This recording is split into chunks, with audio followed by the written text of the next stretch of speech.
Bax, Elvin axır ki satıldı. Getdi bir yaxşı qardaşa. Belə bir çıxmasın, az ilərləyən kimi, axşama kimi lobiyə yiyirdi.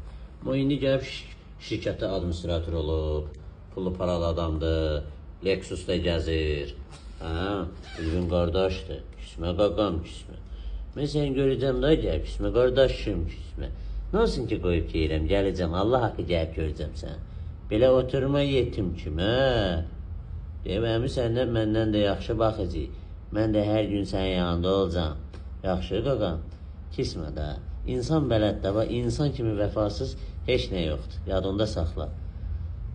İnsan kimi, insan heyvandan betərdir, bunu bil. Görsən, sən qardaş dedi, dost dedi, hər şey dedi, amma səni pula satdı. Amma mən satmadım da, bunu dediyim axırında.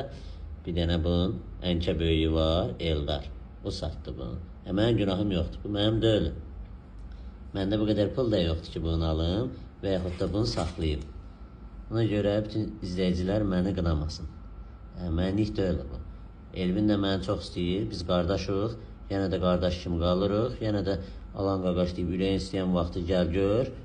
Buradadır Elvin, Elvin yenə sənin deyir qardaşındır, Elvin də müdürdür. Sabah birimə Elvinə zəng vuracam ki, Elvin, bir çay alsan qardaşım, daha pullu adamsan. Daha müxanəklikləmiz dedi ki, gəl. Öpürəm sən qardaşım, sağ ol.